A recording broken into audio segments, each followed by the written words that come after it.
Bienvenue sur Comment apprendre la photo.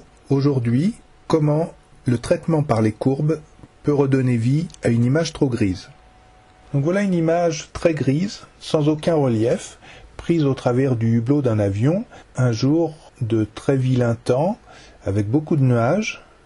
En fait, on ne le voit peut-être pas, mais nous sommes en train d'approcher de Pointe-à-Pitre en Guadeloupe, et comme vous pouvez le voir, il ne fait pas toujours beau, ce n'est pas toujours le temps idyllique auquel l'on pense.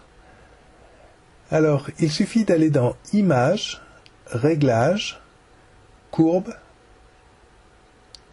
que l'on peut faire par un appel CTRL-M, et là, je déplace ce point, c'est-à-dire que vous voyez que l'histogramme ne démarre qu'ici. Donc je vais déplacer ce point, voilà, pour redonner de la densité à mon image. De la même manière dans les blancs, en faisant attention à ne pas crever les blancs. Voilà, je vais m'arrêter là. Je vais redonner un peu de densité dans les tons foncés. Voilà, pour redonner du volume. Regardez comme cette image, immédiatement, a repris de la vigueur. Voilà, j'enlève l'aperçu. Voilà, c'est quand même spectaculaire. Donc c'est une image JPEG, vous voyez qu'on peut rattraper des images faites avec un compact. Maintenant, il ne reste plus qu'à recadrer cette image.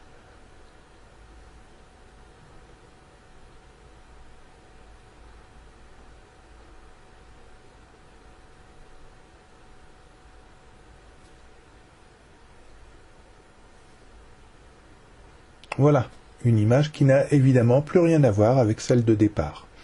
Bon, après, on peut encore travailler un petit peu, si vous le souhaitez, la lumière pour éclaircir plus ou moins, réglage, luminosité, contraste. Voilà, éventuellement, on peut juste un tout petit peu de luminosité. Vous vérifiez avant-après, voilà. Je vais la laisser comme ça. Donc vous avez vu que cette image a vraiment été très rapidement, complètement transformée. Donc pensez-y, n'acceptez pas les images telles que votre appareil photo vous les propose. Passez, là c'est dans Photoshop, mais vous pouvez le faire dans GIMP, dans pratiquement tous les logiciels d'image, de traitement d'image, vous avez les courbes. Donc vous voyez que c'est très simple à manipuler, il faut oser se lancer. Eh bien, à bientôt sur Comment apprendre la photo.